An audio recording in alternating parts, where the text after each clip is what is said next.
programa económico que tenemos aquí con Paula, preguntarle justamente por ese rol que jugó, porque cuando uno ve el programa hoy día, se esbozan una serie de críticas a la administración económica del gobierno, y yo recuerdo parte de una polémica que estuvo a comienzos de año, cuando ya había salido el Instituto Emisor con Rodrigo Valdés, entonces ministro de Hacienda. Usted dijo, bueno, pero ¿qué critica tanto? Entonces, desde el CEP, si usted es parte del elenco, usted es cierto, no fue parte del gobierno, pero era parte importante de las autoridades económicas. Entonces, desde ese punto de vista, cuando hoy día se critica el manejo económico, ¿dónde está su autocrítica? A ver, hay dos cosas al respecto. Efectivamente, hubo una cierta polémica con el ex ministro Valdés a principio de año, por ahí, por marzo, abril de este año. Básicamente, que se generó en un seminario sobre algunos temas que él había mencionado respecto al crecimiento. Él y el ministro Izaguirre, que entonces era secretario general de la presidencia, habían culpado a la desaceleración económica de una suerte de falta de empuje empresarial que se traducía en menores exportaciones. Y en ese entonces dije que me parecía que eso era una cosa que no tenía sustento. La verdad es que era la primera vez que salía un tema de esa naturaleza. Yo creo que si uno va a decir algo tan significativo como eso, es importante que tenga evidencia. Y sí, de alguna forma se generó polémica y creo que estuvo también de alguna forma sobredimensionada esa polémica. Ya, pero fue un punto especial. Ahora, respecto a mi participación, el Banco Central, ustedes saben, es un ente autónomo y por lo tanto no participa de las políticas de gobierno. El Banco Central lo que hace es la política monetaria del país. Básicamente la política monetaria, también la política cambiaria y también algunos temas relacionados con la regulación financiera. Ya, pero usted en su contacto diario con las autoridades de gobierno hasta hace un año, menos de un año, ¿nunca planteó formal o informalmente su preocupación respecto de lo que hoy día denuncia? Sobre los temas de crecimiento era un tema constante, pero naturalmente la relación del Banco Central con el Ministerio de Hacienda, una relación que tiene ciertos cauces internos. Ya, ¿ser autocrítica entonces? A ver, insisto, no es un tema de autocrítica. ¿Por qué va a ser una autocrítica sobre algo que no dice relación con el Banco Central? No tiene relación con la labor que hace el Banco Central. El Banco Central hace la política monetaria.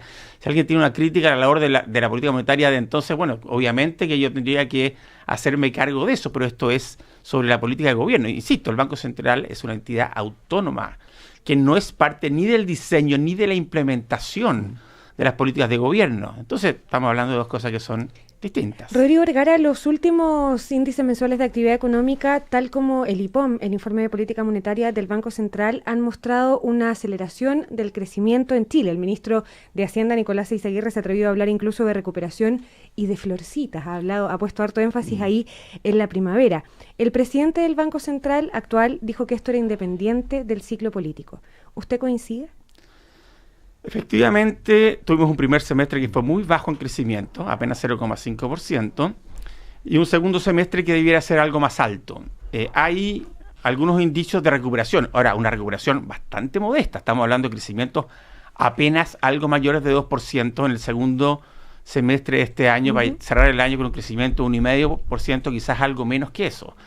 Yo creo que hay que ser cuidadoso cuando uno usa todas estas figuras para referirse a la recuperación. Es una recuperación modesta, pero a la cual todavía yo creo que le falta consolidarse para sacar cuentas más alegres. Ya, y sobre la segunda parte de que esto no depende del ciclo político y tiene que ver más bien con el cobre, con el precio del cobre. El escenario externo efectivamente ha mejorado el precio del cobre. La economía mundial hoy día está creciendo más de lo que estaba creciendo hace un tiempo atrás, no mucho más, pero está creciendo algo más. O sea, yo creo que efectivamente tenemos un mejoramiento del escenario externo que ciertamente ayuda. Ya, pero yo no podría, ojo, déjeme terminar, yo no podría explicar el mejoramiento que hay en las expectativas, el mejoramiento, por ejemplo, que hay en los precios de algunos activos, la bolsa, si no fuera por las mejores expectativas que se generan por el cambio político. O sea, yo creo que, a ver, en términos muy gruesos, yo creo que sí importa quién gobierna, porque creo que sí importan las políticas públicas.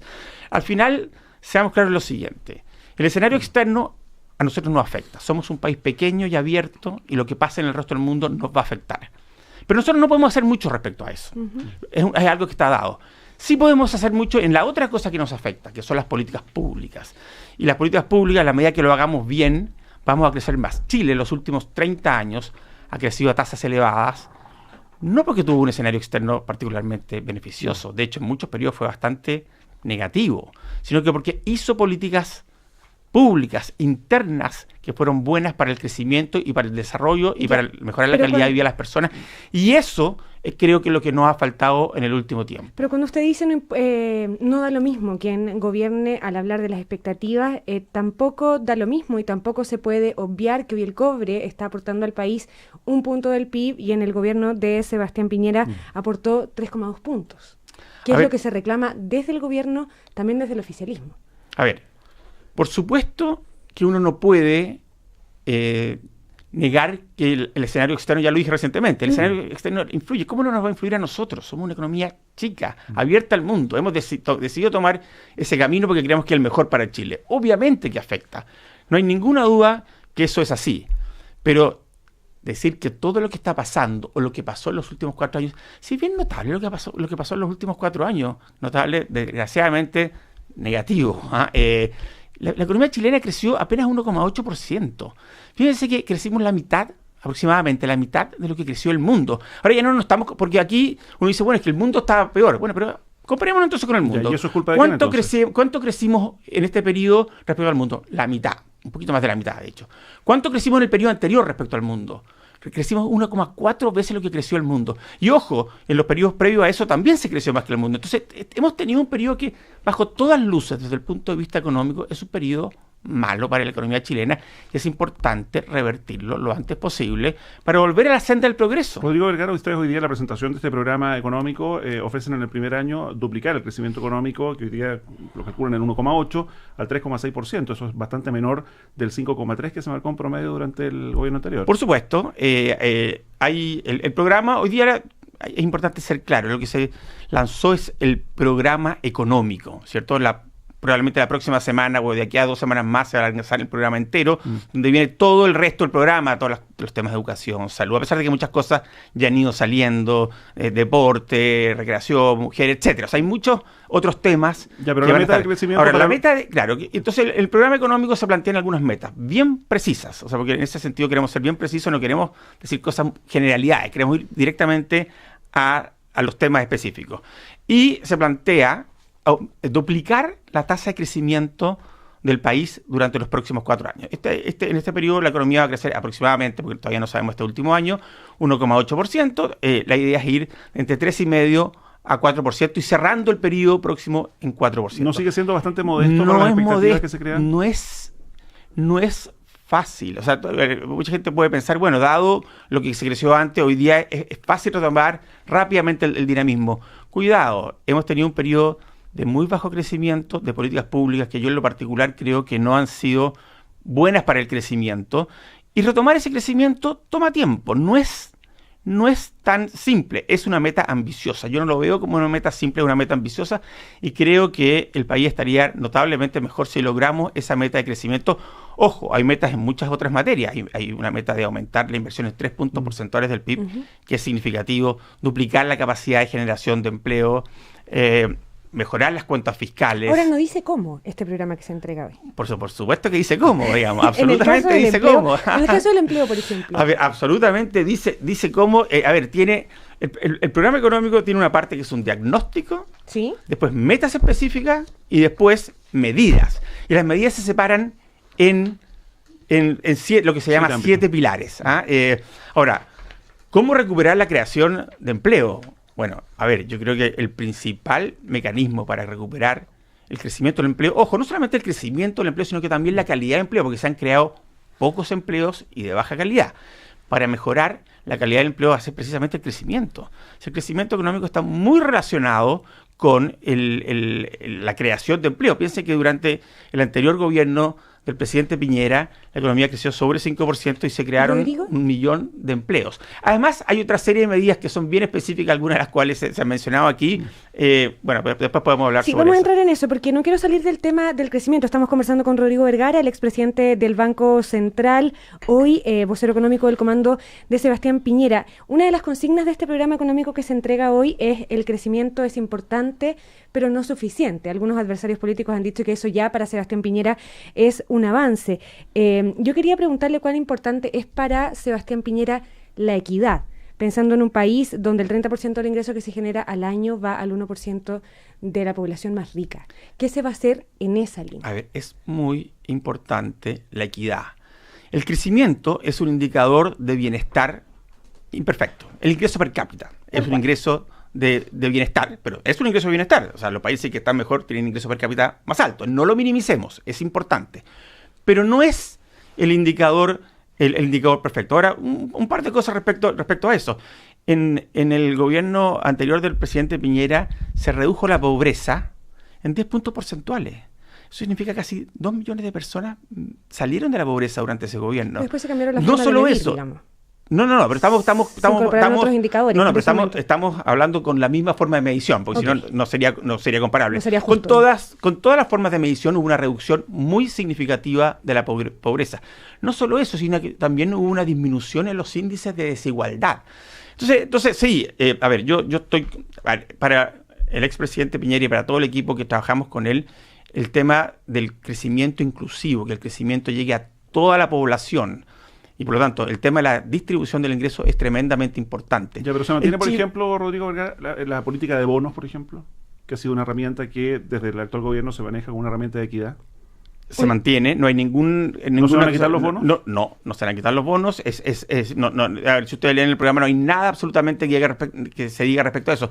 Y quiero ser bien claro en esta materia. Muchas veces se generan ciertas campañas como de terror respecto a se van a quitar ciertos privilegios u otras cosas, etcétera. El presidente ha sido súper claro que va a construir sobre lo que ya está. Y eso es importante tenerlo claro. Lo que pasa es que... Porque, a ver, si hay una cosa sobre la cual nosotros no estamos de acuerdo en la retroexcavadora. Entonces estamos seguros que hay cosas que se han hecho bien, otras que no se han hecho bien, hay cosas que se tiene que enmendar el rumbo, pero no, aquí la retroexcavadora está fuera de nuestro... El punto es si esta equidad, este crecimiento con igualdad se logra a través del chorreo, de que los que tienen más chorreen algo para los que tienen menos, o a través de políticas públicas donde efectivamente se favorezca a aquellas personas que hoy día están más desfavorecidas. De políticas públicas donde se favorece directamente a aquellos que están más desfavorecidos. El presidente ha anunciado, por ejemplo, la educación, es tremendamente importante. El presidente ha anunciado fortalecimiento de la educación temprana y la educación técnico-profesional. Ha anunciado este programa Clase Media Protegida. Pero se congelan los planes de gratuidad, no se sigue aumentando la gratuidad para la enseñanza superior, por ejemplo. Pero cuidado, porque justamente ahí tenemos el ejemplo perfecto de un programa que no ataca el tema de la equidad. Por el contrario, es un programa regresivo. Los estudiantes de educación superior son en promedio, y particularmente los de deciles más altos, personas con situación económica privilegiada.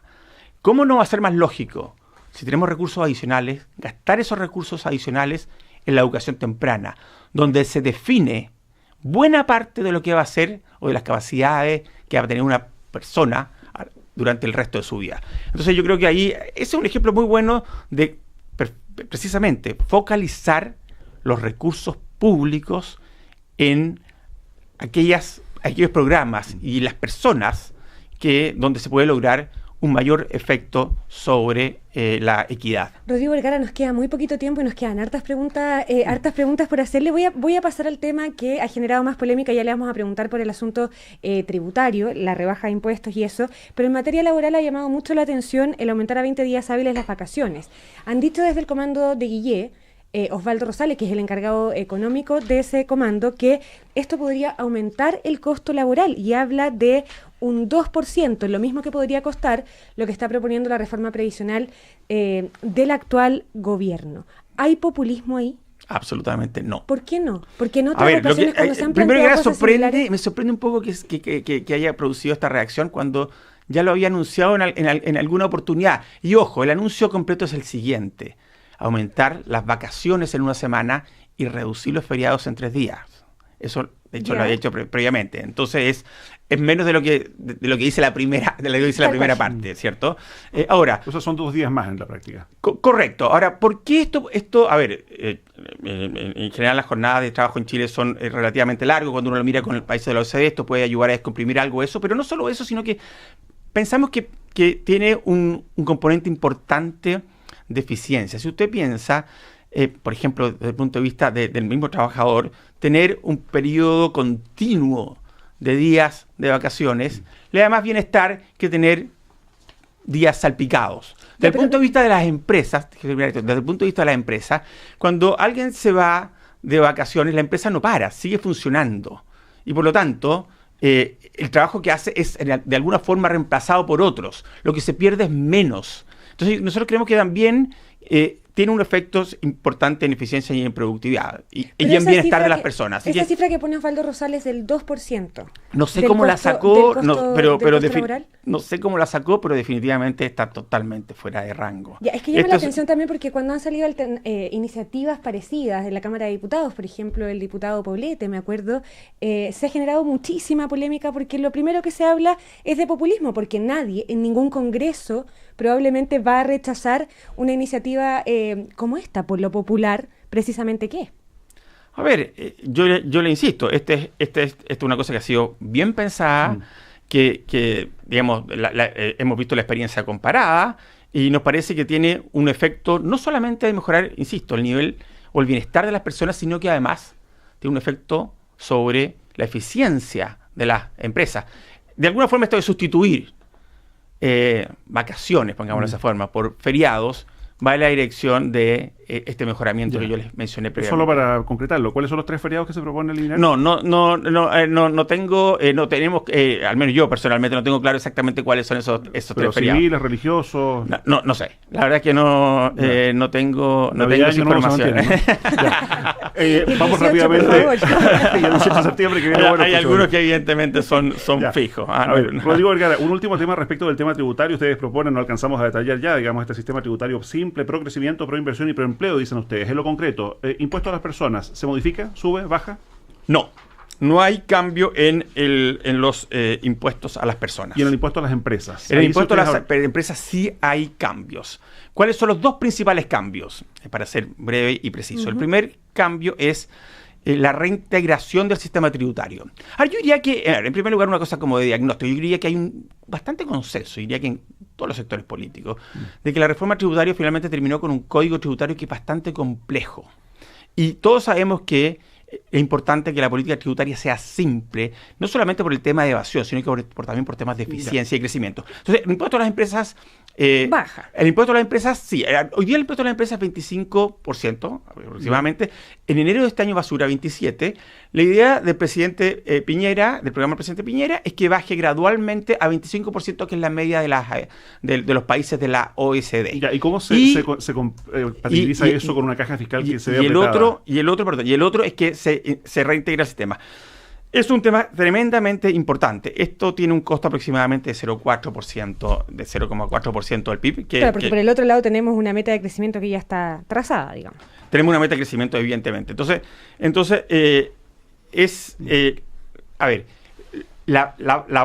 una baja de recaudación por esta materia, sí, claro, que se compensa con un mayor crecimiento que tendríamos hacia adelante, con una reducción de la evasión y, ojo, con una gradualidad en la implementación. El presidente Piñera hoy día lo dijo claramente cuando introdujo el programa. Aquí hay una cosa clave y que es intransable, que es la conciliación o la responsabilidad fiscal. Nosotros estamos comprometiéndonos a llevar el déficit estructural a 0% del PIB, o sea, igualar ingresos con gastos en un periodo de 6 a 8 años. Y por lo tanto, lo que se haga en materia tributaria va a tener que ser compatible o coherente con eso. Y resulta que si se tiene que ir más lento, se irá más lento. Eso es muy importante de tenerlo en claro. En una línea, porque nos quedan 30 segundos. Okay. ¿Quién a su juicio ha sido el mejor ministro de Hacienda en Chile desde el 90 o el mejor ministro de Hacienda está por venir? Hay muchos ministros de Hacienda que han sido muy, muy buenos. Yo, siempre nombrar gente puede ser odioso. Creo que Alejandro Foxley fue un gran ministro de Hacienda. Le tocó un periodo que mucha gente hoy día, en retrospectiva, dice que fue fácil, pero fue muy, muy difícil. Creo que Felipe Larraín también fue un gran ministro de Hacienda. Pero también ha habido otros que han sido buenos ministros de Hacienda. Yo creo Andrés Velasco. ¿Y el peor? Dejémoslo ahí. Muchas gracias. ¿Y Rodrigo Vergara? Usted le he preguntado varias veces si usted se vislumbra o no como el próximo ministro de Hacienda. Yo sé que eso usted responde que depende de quién resulte electo presidente, pero le quiero preguntar al revés. ¿Dónde usted cree que lo haría mejor si es que Piñera llega al gobierno? Mire, hoy ya lo dijo el presidente Piñera y yo lo repito aquí, empezar a hablar de cargos antes de una elección ¿dónde le gustaría no corresponde, estar? Es hasta de mal gusto, diría yo. Él mismo dijo, esperemos después de la segunda vuelta para empezar para hablar de esas cosas. En todo caso, quiero hay segunda vuelta en su juicio. Lo dijo él hoy día. La última, ahora sí, lo que iba a decir. Y en todo caso, quiero decir que estoy muy bien y muy contento en mi actual actividad y no salí hace mucho tiempo del sector público, línea, así que tampoco... veo con buenos ojos también seguir en mis actuales actividades. Ya, lo decimos nosotros entonces, Rodrigo Vergara, expresidente del Banco Central, hoy vocero económico del Comando Sebastián Piñera, para muchos, el futuro ministro de Hacienda, si Sebastián Piñera llega a la Moneda. Rodrigo Vergara, gracias por venir. Muchas gracias a ustedes por la invitación. Que le vaya muy bien. Adiós, gracias.